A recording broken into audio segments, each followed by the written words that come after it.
سبق نمبر 120/1 سورہ حامیم السجدہ آیت 45 تا 48۔ اس سبق کا کچھ حصہ 24ویں پارے میں ہے اور کچھ حصہ 25ویں پارے میں ہے۔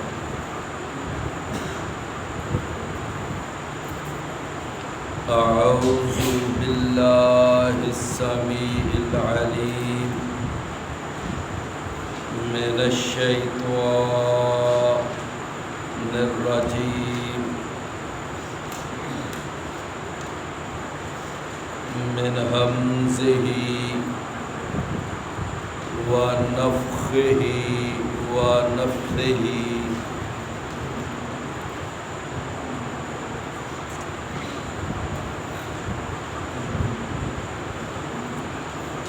وَلَقَدْ آتَيْنَا مُوسَى الْكِتَابَ فَاخْتُلِفَ فِيهِ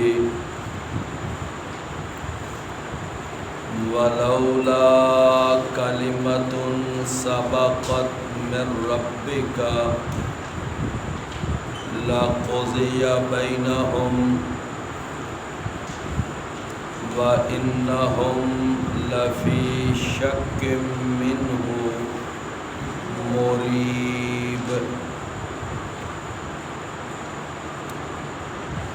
وَلَقَدْ آتَيْنَا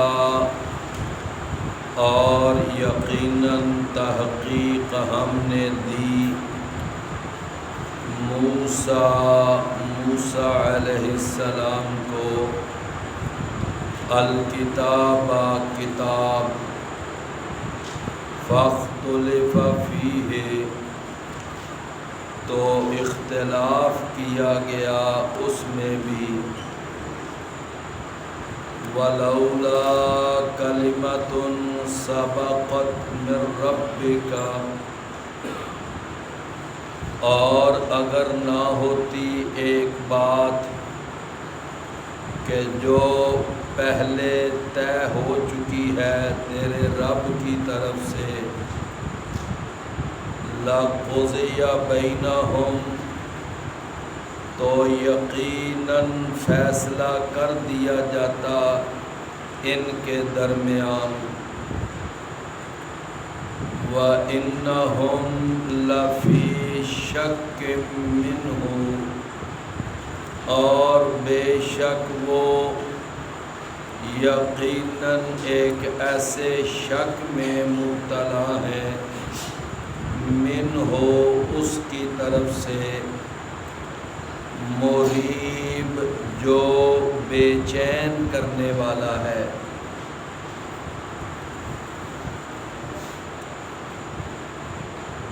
اللہ تعالیٰ نے اس آیت مبارکہ میں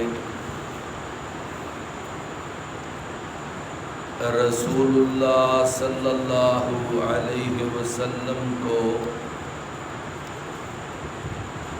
ایک تو یہ بہت بڑی تسلی دی ہے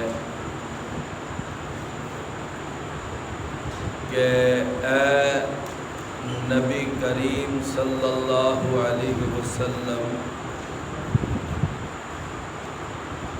یہ مشرکین مکہ اور ان کے علاوہ یہ یہودی اور یہ عیسائی، یہ اگر آپ سے مختلف معاملات میں اختلاف کرتے ہیں، آپ کی بات تسلیم نہیں کرتے، تو اس میں آپ پریشان نہ ہوں، دل برداشتہ نہ ہوں، اپنا حوصلہ نہ ہاریں، اپنا یعنی اپنی ہمت جو ہے اس کو قائم رکھیں، آپ دیکھیں کہ آپ سے پہلے ایک بڑے جلیل القدر پیغمبر موسیٰ علیہ السلام بھی آئے تھے،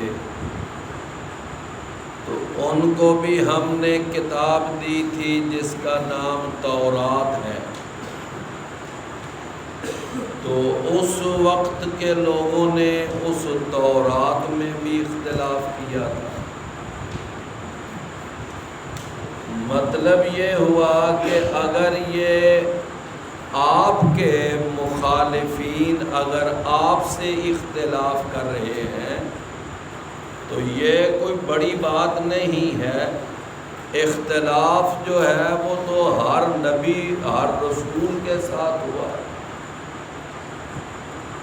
تو اب مخالفین کی مخالفت یا ان کے اختلاف سے کوئی آدمی دل برداشتہ ہو کر وہ دعوت کا کام چھوڑ کر بیٹھ جائے، یہ کوئی دانائی نہیں ہے۔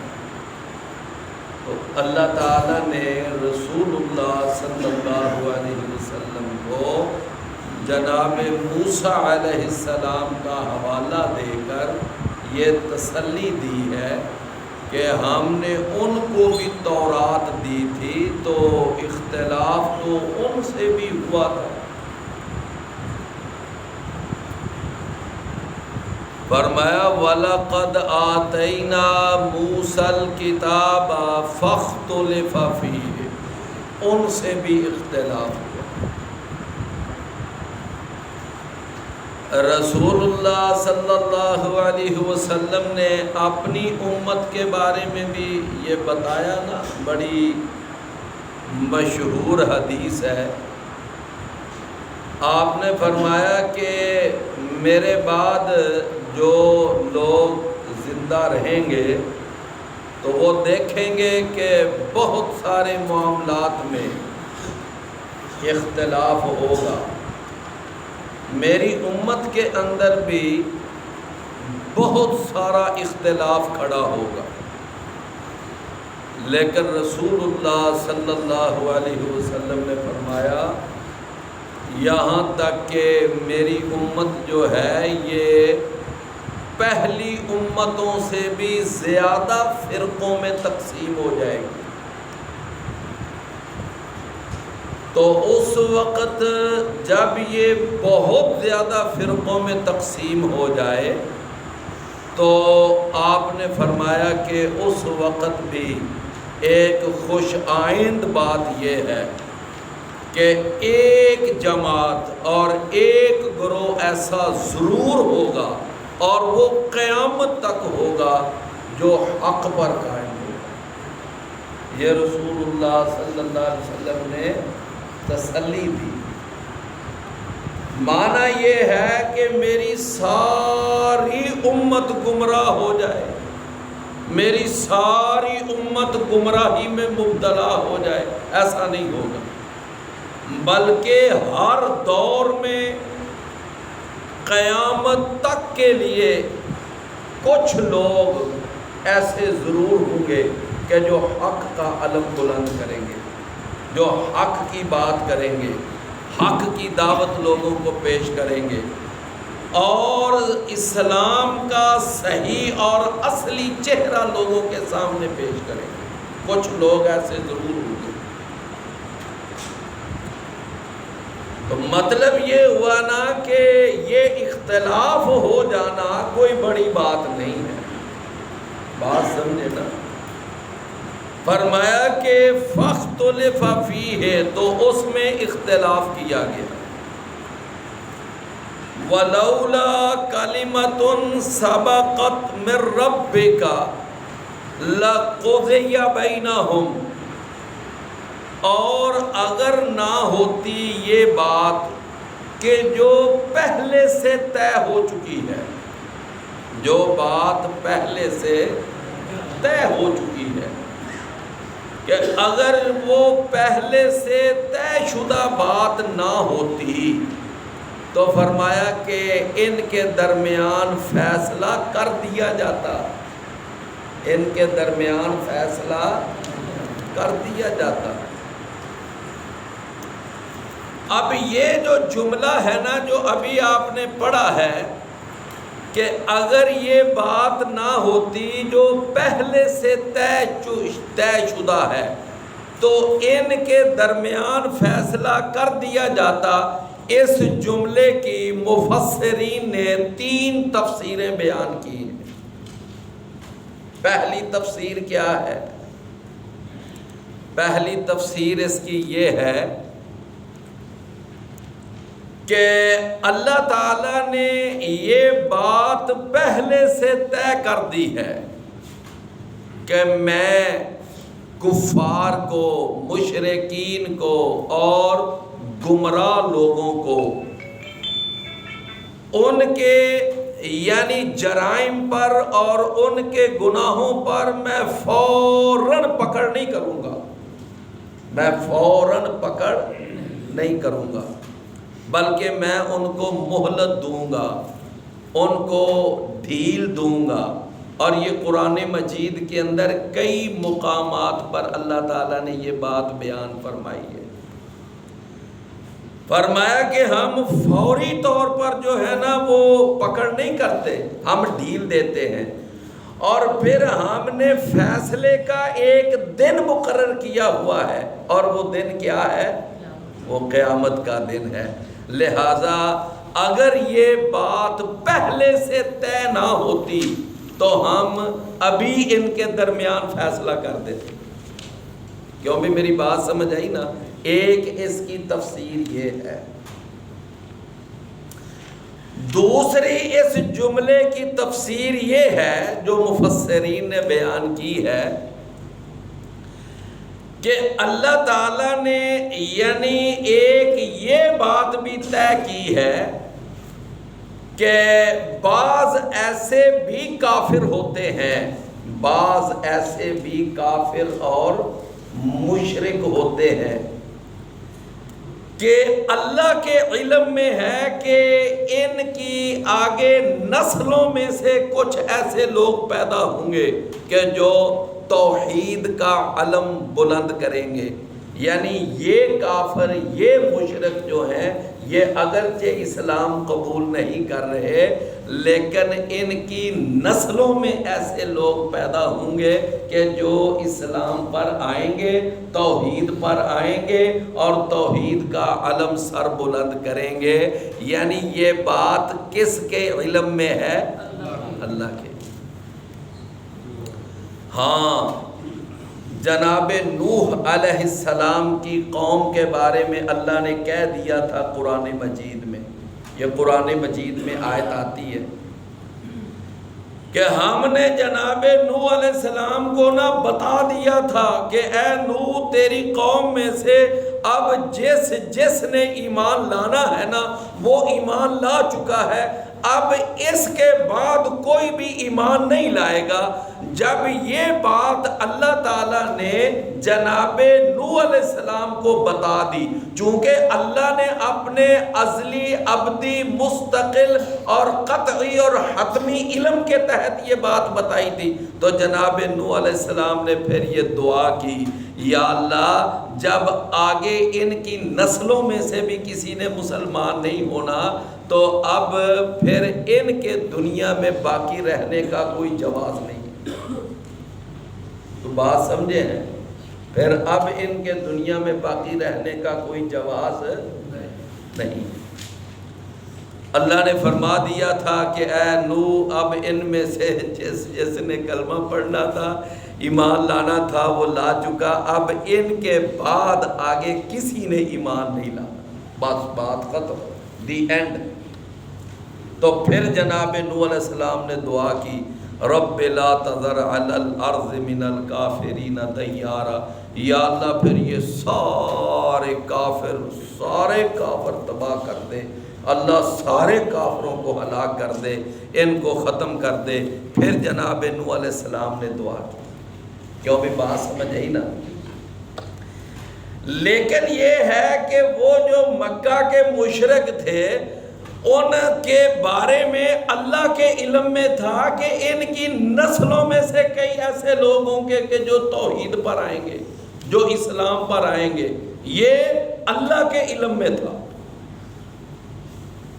چنانچہ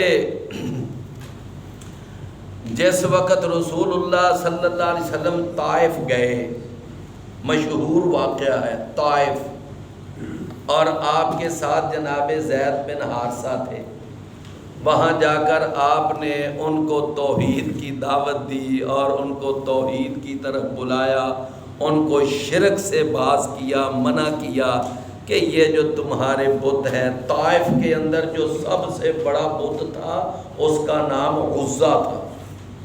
کیا نام تھا اس کا؟ عزا۔ تو جناب رسول اللہ صلی اللہ علیہ وسلم نے ان کو منع کیا کہ یہ بتوں کی پوجا چھوڑو اور اللہ کی عبادت کرو، صرف ایک اللہ کی عبادت کرو۔ اب انہوں نے وہاں نوجوان لڑکے رسول اللہ صلی اللہ علیہ وسلم کے پیچھے لگا دیے، طائف کی گلیوں میں، طائف کے بازاروں میں، چوک و چوراہوں میں محمد کریم صلی اللہ علیہ وسلم کا وہ پیارا خون ان گلیوں میں گرا کہ جو کستوری سے زیادہ خوشبودار تھا۔ رسول اللہ صلی اللہ علیہ وسلم زخمی ہوئے اور آپ کے جسم اطہر سے خون نکلا اور سارے جسم سے بہتا بہتا آپ کے پاؤں اور آپ کے جوتے تک چلا گیا، آپ کا سارا جوتا بھی خون سے بھر گیا۔ اللہ کے رسول صلی اللہ علیہ وسلم بے ہوش ہو گئے۔ جب ہوش آیا نا تو اس وقت ملک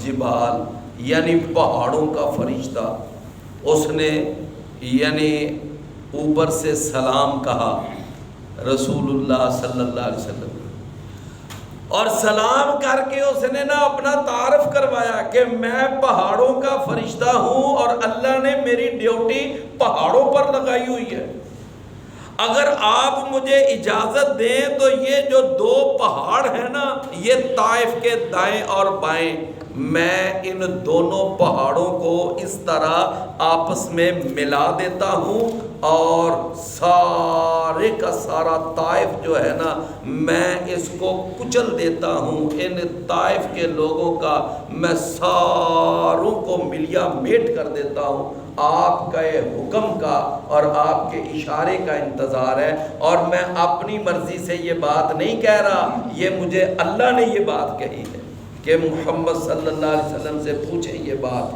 کیا وہ چاہتے ہیں، وہ اجازت دیتے ہیں کہ اس پورے طائف کو ملیا میٹ کر دیا جائے؟ رسول اللہ صلی اللہ علیہ وسلم نے اس وقت کیا جملہ کہا تھا؟ آپ نے فرمایا تھا بل ارجو ان یخرج اللہ من اصلابہم من یعبد اللہ وحدہ ولا یشرک بہ شیئا، یہ صحیح بخاری میں حدیث ہے۔ فرمایا بل ارجو اللہ، بلکہ میں امید رکھتا ہوں ان یخرج اللہ من اصلابہم، کہ اللہ ان کی پشتوں سے ایسے لوگ پیدا کرے گا کہ وہ لوگ من یعبد اللہ، جو اللہ کی عبادت کریں گے، ولا یشرک بہ شیئا، اور وہ اللہ کے ساتھ کسی کو شریک نہیں بنائے۔ رسول اللہ صلی اللہ علیہ وسلم نے یہ کہہ کر اس پہاڑوں کے فرشتے کی جو آفر تھی اس کو کیا کر دیا؟ مسترد کر دیا۔ نبی کریم صلی اللہ علیہ وسلم کو نا ایک دفعہ احد کے میدان میں پتھر لگے اور آپ کا سر مبارک زخمی ہوا، آپ کے چہرے پہ تلوار لگی اور رسول اللہ صلی اللہ علیہ وسلم کے دندان مبارک شہید ہوئے اور آپ وہاں پر بھی بے ہوش ہو کر گر گئے۔ رسول اللہ صلی اللہ علیہ وسلم کو جب ہوش آیا تو اللہ کے نبی نا اپنے چہرے سے اس طرح خون صاف کر رہے تھے اپنے ہاتھوں سے، اور اپنے سر سے بہنے والا خون اپنے ہاتھوں سے دیکھ رہے تھے، اور اس وقت نبی صلی اللہ علیہ وسلم سے یہ ایک جملہ نکل گیا کہ کیف یفلح قوم شجوا رأس نبیہم وکسروا رباعیتہ، کہ یہ قوم کیسے فلاح پائے گی کہ جنہوں نے اپنے نبی کا سر پھوڑ دیا اور اپنے نبی کے سامنے والے دندان یہ توڑ دیے، یہ شہید کر دیے، یہ لوگ کیسے فلاح پائیں گے؟ یہ رسول اللہ صلی اللہ علیہ وسلم نے جملہ نکال دیا اپنی زبان سے۔ اللہ تعالیٰ نے نا فوراً اس جملے پہ اللہ نے تبصرہ کیا، کیا فرمایا لیس لک من الامر شیء ان یتوب علیہم او یعذبہم، کہ اے نبی آپ کا کام ہے دعوت دینا، آپ کا کام ہے تبلیغ کرنا، اسلام کو سر بلند کرنے کے لیے کوشش کرنا، آپ اپنا کام کریں۔ اب کس نے فلاح پانی ہے، کس نے فلاح نہیں پانی، کس نے کامیاب ہونا ہے، کس نے ناکام ہونا ہے، کس نے جنت میں جانا ہے، کس نے جہنم میں جانا ہے، کس نے ابو بکر کا بننا ہے، کس نے ابو جہل بننا ہے، یہ سارے معاملات یہ ہمارے ہاتھ میں ہیں، آپ اپنا کام کریں۔ لیس لک من الامر شیء، آپ کا اس معاملے میں کوئی اختیار نہیں۔ چنانچہ آپ دیکھ لیں کہ وہ جو یعنی احد کی جنگ میں مقابلے میں آئے تھے، ان میں سے کتنے لوگ تھے کہ جو بعد میں اسلام پر آئے اور اللہ نے ان سے اسلام کے لیے بڑے بڑے کام لیے۔ جناب خالد بن ولید، جناب اکرمہ بن ابی جہل، جناب ابو سفیان بن حرب، یہ بڑے بڑے ان کے سپہ سالار اور جرنیل کہ جو کفر کی زندگی چھوڑ کر اسلام کی زندگی میں۔ تو مطلب یہ ہے کہ وَلَوْلَا كَلِمَةٌ سَبَقَتْ مِن رَبِّكَ لَقُضِيَ بَيْنَهُمْ، کہ اگر یہ بات پہلے سے طے نہ ہو چکی ہوتی کہ ان کافروں کی اولاد میں سے کئی ایسے لوگ اسلام پر آئیں گے، یہ اللہ کے علم میں ہے، تو اللہ تعالیٰ ان کے درمیان ابھی فیصلہ کر دیتا، لیکن اللہ نے کیوں ان کو ڈھیل دی ہے؟ اس لیے کہ چلو یہ نہ صحیح ان کی اولاد میں سے آگے کئی لوگ اسلام پر آ جائیں۔ اس امید کی وجہ سے اللہ کہہ رہا ہے کہ ہم ان کے بارے میں ابھی فیصلہ نہیں جاری کر رہے۔ ایک اس کی تیسری تفسیر بھی ہے، تیسری تفسیر۔ پہلی تفسیر کیا ہے؟ پہلی تفسیر کہ اللہ تعالیٰ نے یہ طے کیا ہوا ہے کہ میں نے ان کافروں کے جرائم پر فوری پکڑ نہیں کرنی، ایک بات یہ ہے، بلکہ میں نے ان کو ڈھیل دینی ہے اور ان کے حساب کا اور ان کے فیصلے کا وہ دن میں نے مقرر کیا ہے، یعنی قیامت کا دن۔ دوسری تفسیر کیا ہے کہ اللہ تعالیٰ نے اپنے علم میں یہ بات ہے، اللہ کے علم میں، کہ ان کافروں کی اولاد میں سے کئی لوگ اسلام پر آ جائیں گے، اللہ اس لیے ان کے اوپر ابھی فیصلہ جاری نہیں کر رہا اور ان کو اللہ عذاب سے دوچار نہیں کر رہا۔ اور تیسری اس کی ایک تفسیر یہ بھی ہے کہ جو پہلی قومیں تھی نا، پہلی قومیں، ان کے اندر یہ ہوتا تھا کہ جب وہ اپنے نبی رسول سے اختلاف کرتے اور مخالفت کرتے تو اللہ کی طرف سے عذاب آتا، ساری کی ساری قوم تباہ ہو جاتی، اور آخری قوم جو اس طرح تباہ ہوئی وہ فرعون اور فرعون کا لاؤ لشکر تھا۔ لیکن اس کے بعد پھر اللہ نے اپنا فیصلہ تبدیل کر لیا، فرمایا اب یہ کافر اس طرح کلی طور پر ساری کی ساری قوم تباہ نہیں ہوگی، بلکہ اب آئندہ ہمارا لائحہ عمل یہ ہوگا کہ ہم مجاہدین ان کے مقابلے میں کھڑا کریں گے، اور مجاہدین کے ہاتھوں سے اللہ کہتا ہے اب ہم ان کو سزا دیں گے۔ یہ سورہ انفال کے اندر آیت ہے، فرمایا قاتلوہم یعذبہم اللہ بأیدیکم، کہ اے مسلمانوں تم ان سے قتال کرو۔ اب ہمارا فیصلہ یہ ہے کہ اب ہم نے ان کی پوری قوموں کو تباہ نہیں کرنا، اب ہم نے تمہارے ہاتھوں سے جہاد کے ذریعے ان کو سزا دینی۔ یہ بھی ایک اللہ کی طرف سے بات طے ہو چکی ہے۔ تو یہ 3 تفسیریں ہیں۔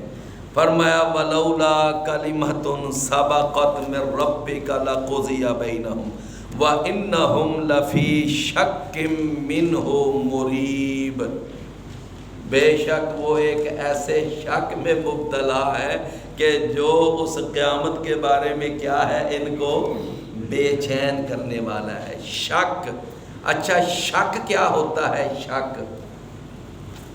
شک کے بارے میں بعض تفسیروں میں لکھا ہوا ہے کہ اگر آدمی کے ذہن میں ایک چیز کے بارے میں 2 باتیں ہوں، لیکن ان 2 باتوں میں سے کسی ایک بات کو وہ ترجیح نہ دے سکے، اس کو کہتے ہیں شک۔ دونوں باتیں کیا ہیں؟ ذہن میں برابر ہے، یعنی نہ یہ فیصلہ کر پا رہا ہے کہ یہ ٹھیک ہے، نہ یہ فیصلہ کر پا رہا ہے کہ یہ ٹھیک ہے۔ یعنی یہ جو کیفیت ہے نا کہ دونوں باتوں میں سے کسی ایک بات کی طرف میلان اور جھکاؤ نہیں پیدا ہو رہا، اس کیفیت کو شک کہتے ہیں۔ کیوں بھی بات سمجھ آئی نا؟ اس کی مثال پتہ ہے کیا دیتے ہیں؟ مثال کہ آپ ایک تکڑی لیں اور تکڑی کے دونوں پلڑے جب بالکل برابر ہوں تو اب یہ شک ہے، لیکن جب ایک پلڑا نیچے جھک جائے تو اب کیا ہو گیا؟ یہ یقین ہے کہ یہ وزنی ہے، یہ ہلکا ہے۔ لیکن جب دونوں برابر ہیں تو یہ کیا ہے؟ یہ شک۔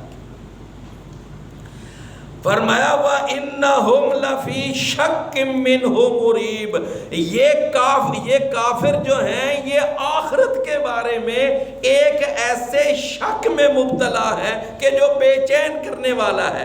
یعنی بعض اوقات کہتے ہیں ہو سکتا ہے یہ محمد صلی اللہ علیہ وسلم جو باتیں میں بتا رہے ہیں ٹھیک ہی ہوں، لیکن بعض دفعہ کہتے ہیں یہ کیسے ہو سکتا ہے، ہم مٹی ہو جائیں، ہم ہڈیاں ہو جائیں اور پھر دوبارہ زندہ ہوں، یہ کیسے ہو سکتا ہے؟ یعنی نہ ادھر ذہن مکمل مطمئن ہوتا ہے، نہ ادھر ذہن مکمل مطمئن۔ یہ ہے شک کی کیفیت۔ فرمایا من عمل صالحا فلنفسہ ومن اساء فعلیہا۔ اچھا ایک وہ تسلی دی تھی نا نبی صلی اللہ علیہ وسلم کو کہ وَلَقَدْ آتَيْنَا مُوسَى الْكِتَابَ، ایک وہ تسلی تھی۔ یہ بھئی پیچھے بات ہوئی ہے نا کہ اے نبی صلی اللہ علیہ وسلم اگر آپ سے اختلاف کیا جا رہا ہے تو اس میں کون سی اچھمبے کی بات ہے؟ آپ سے پہلے موسیٰ علیہ السلام کے ساتھ بھی تو اختلاف ہوا تھا۔ اچھا اب دوسری تسلی اللہ نے یہ دی، فرمایا اے نبی صلی اللہ علیہ وسلم اگر یہ لوگ ایمان نہیں لا رہے، یہ لوگ کلمہ نہیں پڑھ رہے، یہ دین پر نہیں آ رہے، اور اگر یہ نیک اعمال کی طرف توجہ نہیں دے رہے، آپ کی بات نہیں مان رہے، تو نہ پریشان ہو۔ کیوں؟ فرمایا اس لیے کہ من عمل صالحا فلنفسہ، جس نے نیک عمل کیا تو اس کا فائدہ اس کی اپنی جان کو ہے۔ اگر کوئی نیک عمل کرے گا تو کس کا فائدہ ہے؟ اس کا اپنا فائدہ ہے۔ وَمَنْ أَسَاءَ فَعَلَيْهَا، اور اگر کسی نے کوئی برا عمل کیا تو اس کا وبال بھی اس کی اپنی جان پر ہے۔ اگر فائدہ ہے تو اپنا، نقصان ہے تو اپنا۔ کیوں بھی بات سمجھ آئی نا؟ یہ ہے ایک دوسری تسلی کہ اگر یہ کلمہ پڑھیں گے تو ان کا اپنا فائدہ ہے، نہیں پڑھیں گے تو ان کا اپنا نقصان ہے۔ لہٰذا اے نبی صلی اللہ علیہ وسلم آپ ان کے بارے میں اتنے پریشان نہ ہو، یہ کلمہ نہیں پڑھ رہے، یہ مسلمان نہیں ہو رہے، یہ میری بات نہیں مان رہے، نہیں مان رہے تو نہ صحیح۔ کیوں بھی بات سمجھے نا؟ میرے پیارے بھائیوں آپ ذرا دیکھیں کہ اگر ہم نماز پڑھتے ہیں تو اس میں کس کا فائدہ ہے؟ ہمارا اپنا فائدہ ہے۔ اگر ہم روزہ رکھتے ہیں تو کس کا فائدہ ہے؟ ہمارا اپنا فائدہ ہے۔ اگر ہم حج پہ جاتے ہیں، عمرہ کرتے ہیں تو کس کا فائدہ ہے؟ ہمارا اپنا فائدہ ہے۔ اللہ تعالیٰ نے قرآن مجید میں جہاں وہ حج کو فرض قرار دیا نا، وَلِلَّهِ عَلَى النَّاسِ حِجُّ الْبَيْتِ مَنِ اسْتَطَاعَ إِلَيْهِ سَبِيلًا، اور آخر میں پتہ کیا ہے، وَمَنْ كَفَرَ فَإِنَّ اللَّهَ غَنِيٌّ عَنِ الْعَالَمِينَ، اور جس نے انکار کیا طاقت ہونے کے باوجود وہ حج پہ نہ گیا، تو فرمایا یاد رکھو اللہ ان جہان والوں سے بے نیاز ہے۔ اگر حج نہیں کرو گے طاقت کے باوجود تو تمہارا اپنا نقصان ہے، تمہارا اپنا اس کے اندر یعنی کہ نقصان کا معاملہ ہے، اللہ تعالیٰ کا کیا نقصان کرو گے؟ تو میرے پیارے بھائیوں، اگر ہم کوئی بھی نیک عمل کرتے ہیں تو اس کا فائدہ کس کو ہے؟ ہماری۔ اگر یہاں ہم کلاس پڑھنے کے لیے آتے ہیں تو یہ کس کا فائدہ ہے جی؟ اپنا فائدہ ہے نا۔ میرے پیارے بھائیوں، یہ کلاس جو ہے اس کے اندر ہماری اپنی ذات کا فائدہ ہے۔ کوئی پڑھنے آتا ہے یا پڑھانے آتا ہے، کسی کا کسی پر کوئی احسان نہیں، یہ بات ذہن میں رکھنی چاہیے۔ فرمایا من عامل صالحا فلنفسہ ومن اساء فعلیہا، اگر کوئی آدمی برا کام کرتا ہے تو اس کا اپنا نقصان ہے۔ رسول اللہ صلی اللہ علیہ وسلم نے ایک بڑی پیاری مثال دی، آپ نے فرمایا اگر سارے پہلے پچھلے انسان، جن، مرد، عورتیں، اگر سارے کے سارے کسی سب سے نیک انسان کی طرح ہو جائیں تو اللہ تعالیٰ کی مملکت اور ریاست میں ایک ذرے کا بھی اضافہ نہیں کریں گے۔ اور اگر سارے اگلے پچھلے مرد، عورتیں، جن، انسان سارے کے سارے اگر وہ سب سے برے شخص کی طرح ہو جائیں تو اللہ تعالیٰ کی مملکت اور ریاست میں ایک ذرے کا نقصان نہیں کریں گے۔ کیوں بھی بات سمجھ آئی نا؟ تو مطلب یہ ہے کہ نیکی ہے تو ہمارے فائدے میں، اگر برائی ہے تو فرمایا وَمَنْ أَسَى وَمَا رَبُّكَ بِظَلَّامٍ لِّلْعَبِيدِ، اور نہیں ہے تیرا رب اپنے بندوں کے لیے ذرا بھی ظلم کرنے والا۔ اللہ اکبر، ذرا بھی ظلم کرنے والا۔ قرآن مجید میں ایک جگہ پہ اللہ نے فرمایا وَلَا تُظْلَمُونَ فَتِيلًا، وَلَا تُظْلَمُونَ فتیلا، فتیل یہ کھجور کی گٹھلی کے اندر ایک باریک سا دھاگا ہوتا ہے، اس کو کہتے ہیں فتیل۔ فرمایا یاد رکھو اللہ اپنے بندوں پر اس باریک دھاگے کے برابر بھی ظلم نہیں کرے گا۔ مفسرین نے لکھا ہے کہ ظلم کی 4 شکلیں ہو سکتی ہیں۔ کتنی؟ 4 شکلیں۔ ایک شکل یہ ہے کہ اللہ تعالیٰ بغیر نبی رسول کے بھیجے کسی قوم کو سزا کے اندر ہلاک کر دیتا، یہ ظلم تھا۔ بغیر کسی نبی رسول کے بھیجے، اللہ کسی نبی رسول کو نہ بھیجتا رہنمائی کے لیے، ہدایت کے لیے، لیکن یہ ہے کہ وہ قوم شرک کرتی، گمراہی ہوتی، کفر کرتی اور اللہ ان کو تباہ کر دیتا، یہ کیا تھا؟ ظلم۔ اللہ نے قرآن میں کہا کہ ہم نے کسی قوم کو تباہ نہیں کیا، کسی قوم کو ہلاک نہیں کیا، مگر ہم نے پہلے اس بستی میں اپنا نبی رسول بھیجا۔ نمبر 2، ظلم کی دوسری شکل کیا ہے؟ ظلم کی دوسری شکل یہ ہے کہ جرم ہونا اور سزا مل جائے۔ ظلم یعنی جرم اور گناہ نہ ہو لیکن سزا دے دی جائے۔ کیوں بھئی یہ بھی تو ایک ظلم ہے نا، کہ بھئی اس کا جرم تو ہے نہیں، اس کا گناہ تو ہے نہیں، سزا مل رہی ہے، یہ بھی ایک ظلم ہے۔ اللہ نے ایسا بھی نہیں کرنا، اگر جرم ہے سزا تب ملے گی، گناہ ہے تو سزا تب ملے گی۔ ظلم کی ایک تیسری شکل یہ ہے کہ انسان کا جرم اور گناہ کم ہو، سزا زیادہ مل جائے۔ کیوں بھی سمجھ آئی نا؟ جرم اور گناہ کیا ہے؟ کم، لیکن سزا زیادہ، یہ بھی ایک ظلم کی شکل ہے۔ تو چوتھی شکل یہ ہے کہ انسان کی محنت زیادہ ہے، نیکی بڑی ہے، لیکن اس کا اجر اور اس کی اجرت کم دی جائے، یہ بھی ایک ظلم کی شکل ہے۔ تو ظلم کی کتنی شکلیں ہوئیں؟ 4۔ پہلی شکل کہ بغیر نبی رسول کے بھیجے اللہ کسی قوم کو تباہ کر دیتا۔ دوسری شکل کہ بغیر کسی گناہ اور جرم کے اللہ کسی کو سزا دے دیتا۔ اور تیسری شکل کہ جرم اور گناہ کم لیکن سزا زیادہ دے دیتا۔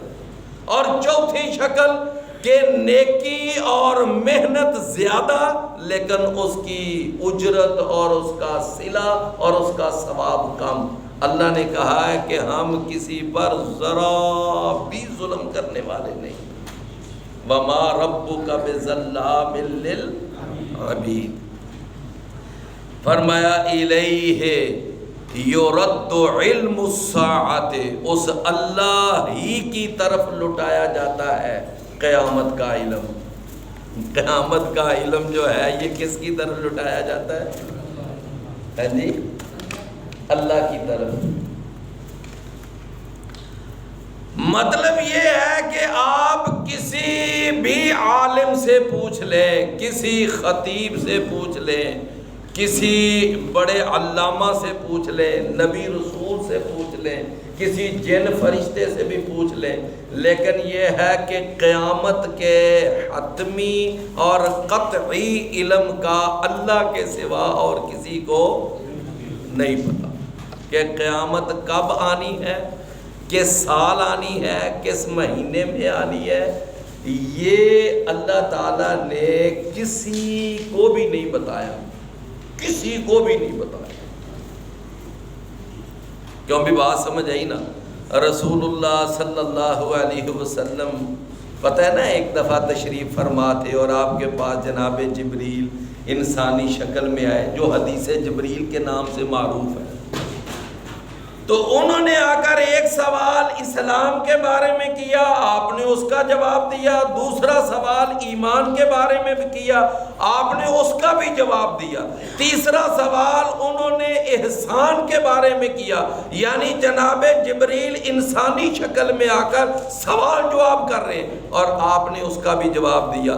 چوتھا سوال انہوں نے پوچھا کہ یہ بتائیں قیامت کب آئے گی؟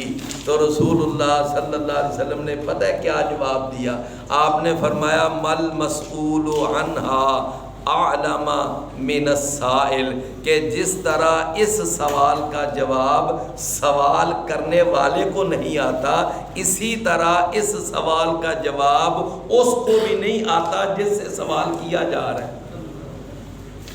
اب سوال کرنے والا کون ہے؟ جناب جبریل سید الملائکہ، اور سوال کیا کس سے جا رہا ہے؟ جناب محمد کریم صلی اللہ علیہ وسلم سید البشر۔ معنی یہ ہے کہ قیامت کب آئے گی اس کا علم نہ سید الملائکہ کو ہے نہ سید البشر کو ہے، دونوں کو نہیں پتا اس کا۔ تو پھر اس کا حتمی علم کس کے پاس ہے؟ الیہ یرد علم الساعہ، اس اللہ کی طرف ہی قیامت کا علم لٹایا جاتا ہے۔ اللہ اکبر۔ اچھا پھر آگے دیکھیں ذرا غور سے۔ فرمایا وما تخرج من ثمرات من اکمامها، اور جو نکلتے ہیں نا پھل اپنے خوشوں سے، جو نکلتے ہیں پھل اپنے، یہ جو کھجور اپنے گابے سے نکلتی ہے، یہ جو دانہ اپنے سٹے سے نکلتا ہے، اور اسی طرح جو بھی پھل اپنے وہ خوشے سے نکلتا ہے، فرمایا سارا اللہ کے علم میں، ہر چیز اللہ کے، کہ اس گابے سے کیا نکلے گا، کتنا بڑا پھل نکلے گا، اس سٹے سے کیا نکلے گا، فلاں سے کیا نکلے گا، اس میں کتنے دانے ہیں، یہ سارا ریکارڈ کس کو معلوم ہے؟ اللہ۔ فرمایا وَمَا تَحْمِلُ مِنْ أُنْثَىٰ وَلَا تَضَعُ إِلَّا بِعِلْمِهِ.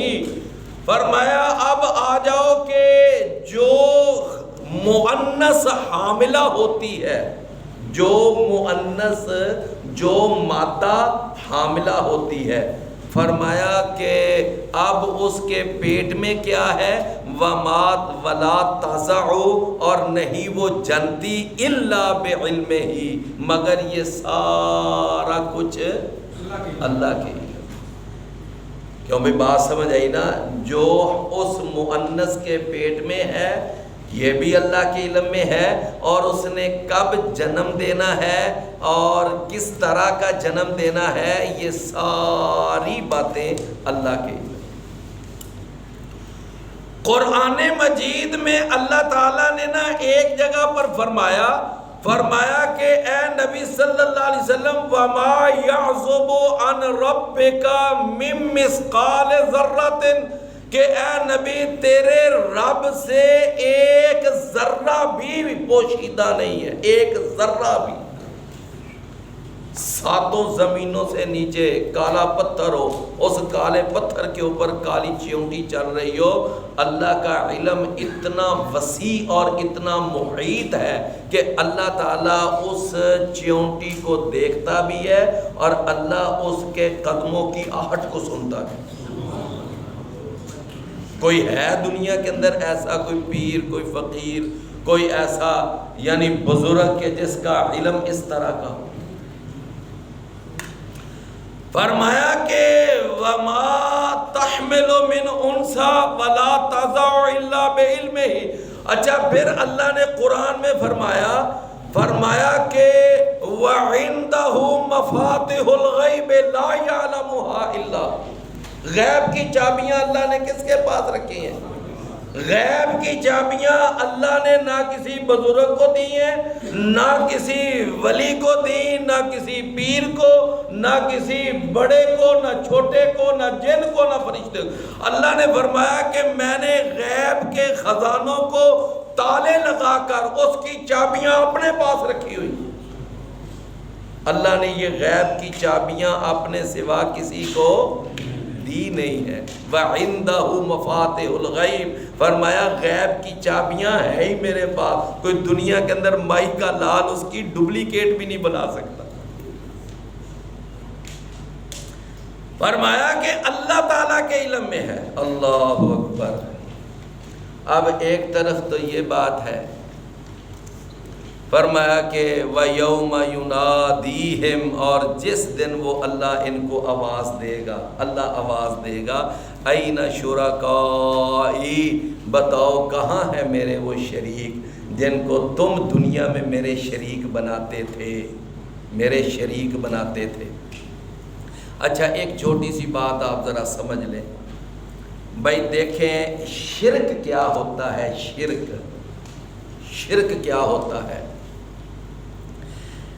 کہ اللہ تعالیٰ کی جو صفت ہے وہ صفت اللہ کے سوا کسی اور میں ثابت کرنا، اس کو کیا کہتے ہیں؟ یہ ہے شرک. اب ہمارا عقیدہ ہے کہ اللہ تعالیٰ ہماری دور سے بھی بات سنتا ہے، قریب سے بھی سنتا ہے. کیوں بھی سمجھ آئی نا؟ اللہ تعالیٰ دور سے بھی سنتا ہے اور اللہ تعالیٰ ہمیں دور سے بھی دیکھتا ہے، قریب سے بھی دیکھتا ہے. اللہ تعالیٰ ہمارے اوپر ہر طرح کا اختیار رکھتا ہے، جو چاہے وہ کر سکتا ہے. اچھا اگر کوئی آدمی یہ سارا عقیدہ کسی پیر اور مرشد کے بارے میں رکھے کہ میرا پیر اور میرا مرشد وہ بھی میری بات دور سے بھی سن لیتا ہے، قریب سے بھی سن لیتا ہے، وہ دور سے بھی مجھے دیکھ لیتا ہے، قریب سے بھی دیکھ لیتا ہے، اور وہ میرا پیر اور میرا مرشد جو چاہے وہ کر سکتا ہے.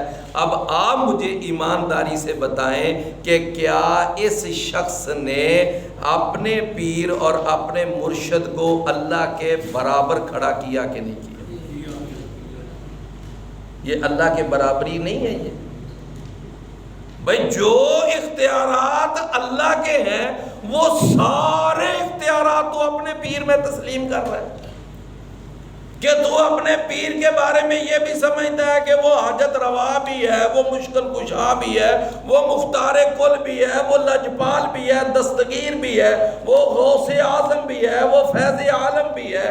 یعنی جو اختیارات اللہ کے، وہ سارے اختیارات تو اپنے پیر اور اپنے مرشد اور اپنے فوت شدہ بزرگ کے اندر تسلیم کر رہا ہے. مجھے بتاؤ اور شرک کیا ہے؟ مجھے بتاؤ اور شرک کس کو کہتے ہیں؟ اللہ سے تجھ کو امیدیں، غیروں سے تجھ کو امیدیں اور اللہ سے نا امیدی. غیروں سے تجھ کو امیدیں اور اللہ سے نا امیدی. یہ اقبال نے کہا. کہتا ہے مجھے بتا اور کافری کیا ہے. کہتا ہے مجھے بتا اور کافری کیا ہے. اور یقین جانیے کہ اتنا اللہ سے نہیں ڈرتے جتنا اپنے پیر اور مرشد سے ڈرتے ہیں. اتنی اللہ سے امیدیں نہیں ہیں جتنی اپنے پیر اور مرشد سے امیدیں وابستہ کی. فرمایا کہ یوم ینادیہم این شرکائی، جس دن اللہ آواز دے گا ان کو کہ کہاں ہیں میرے شریک. قالو، تو وہ کہیں گے آذناکا، کہ اے اللہ ہم نے تو تجھے پہلے ہی بتا دیا تھا کہ ما منا من شہید، نہیں ہے ہم میں سے کوئی بھی اس بات کی گواہی دینے والا. ہم آج کوئی نہیں یہ گواہی دینے کے لیے تیار. فرمایا وَضَلَّ عَنْهُمْ مَا كَانُوا يَدْعُونَ مِنْ قَبْلُ، اور گم ہو جائیں گے. اور ذلہ، یہاں ذلہ کا معنی کیا ہے؟ گم ہو جائیں گے. ذلہ کا ایک معنی ہوتا ہے گمراہ ہونا. یہ قرآن میں استعمال ہوا ہے. سورہ النجم کے شروع میں آیت ہے ما ضل صاحبکم وما غوی، نہیں گمراہ ہوا تمہارا ساتھی اور نہ وہ بہکا ہے. ذلہ کا ایک معنی کیا ہے؟ گمراہ ہونا. فقد ضل ضلالا مبینا. ذلہ کا ایک معنی ہوتا ہے ضائع ہو جانا. کیا معنی ہوتا ہے؟ ضائع ہو جانا. اور یہ بھی قرآن میں معنی استعمال ہوا ہے. سورہ کہف آخری رکوع فرمایا الذین ضل سعیہم فی الحیات الدنیا، وہ لوگ کہ جن کی ساری کمائی دنیا میں ضائع ہو گئی. تو ذلہ کا ایک معنی گمراہ ہونا اور دوسرا معنی ضائع ہونا، اور تیسرا معنی اس کا ہے گم ہو جانا. یہاں تیسرا معنی مراد ہے وَضَلَّ عَنْهُمْ مَا كَانُوا يَدْعُونَ مِنْ قَبْلُ، اور گم ہو جائیں گے ان سے وہ سارے حاجت روا، وہ سارے مشکل کشا، ان کے وہ سارے داتا اور سارے گنج بخش، وہ سارے دستگیر، وہ سارے گم ہو جائیں گے. فرمایا جن کو وہ اس سے پہلے پکارا کرتے تھے یا فلاں المدد، یا فلاں المدد، یا فلاں المدد، آج قیامت والے دن ان کا کوئی المدد نہیں نظر آئے گا. فرمایا وَظَنُّوا، اور وہ یقین کر لیں گے مَا لَهُم مِّن مَّحِیصٍ، نہیں ہے ان کے لیے کوئی بھاگنے کی جگہ. اللہ عمل کی توفیق.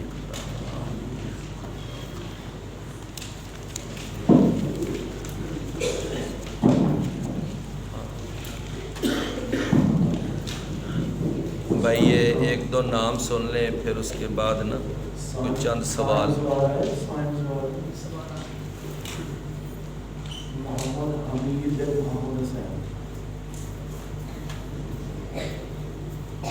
غلام حسین بن محمد یاسین، محمد یاسین بن غلام حسین.